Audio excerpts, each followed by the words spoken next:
On my 28th birthday, I announced that I was pregnant, but my husband told everyone that he was sterile. Together with my best friend, they said that this was proof that I cheated on him. I tried defending myself, but in the end, I, along with my baby, died while burning with hate. When I reopened my eyes, I returned to the moment 3 hours before my death.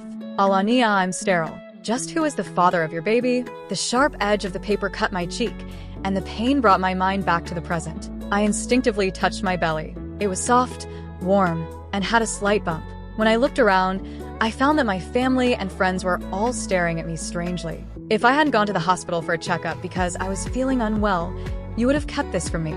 You cheated on me and want me to take care of the baby you had with your lover? Alania, you're such a conniving schemer. Jeremy Kingston, who was the one saying all these things, was flushed red as he yelled at me from a moral high ground.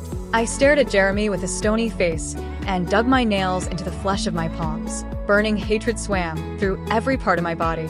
I wanted to skin all the people in the room alive and feast on their flesh. I brought my hand up and wiped the cut on my cheek. The sweat that had pooled up on my skin from agitation slipped into the cut, and my slightly muddled mind became clearer. Thankfully, I had returned to the point 3 hours before my death. Earlier, I had announced to my family and friends that I was 3 months pregnant. This was supposed to be another piece of good news on top of my birthday, but Jeremy did not react as I expected him to.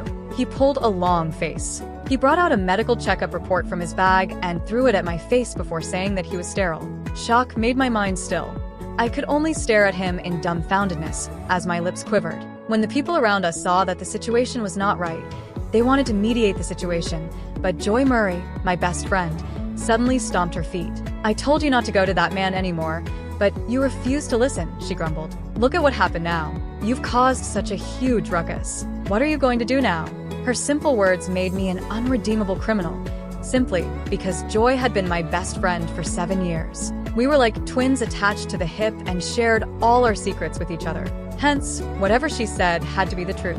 In the last cycle, Joy and Jeremy's accusations caught me off guard. Before I could regain composure and defend myself, they had already sent everyone off. After that, me getting pregnant because of cheating became fact. This time, I stared at Joy and the excitement and restlessness on her face before slamming my hands on the table and shooting to my feet. I looked as imposing as the tall and well-built Jeremy. You're sterile? Then, why didn't you tell me when you got the checkup before our marriage? I'm going to sue you for marriage fraud. Joy and Jeremy had been smugly waiting for me to make a fool of myself, so they were stunned by what I did. They instinctively looked at each other. I picked up the report from the floor and quickly stuffed it into my handbag while no one was looking. This was proof handed to me for free. Why should I not take it? When I tried to leave, they snapped out of their shock and tried to stop me, but I had already broken free of everyone's grasp and arrived at the door. Alania, what are you doing? This is just a misunderstanding between you and your husband. You can resolve it by talking. Besides, you're pregnant. Sit down. Joy ran over to me and grabbed my arm to stop me. With a fake smile, she pushed me back down into my seat.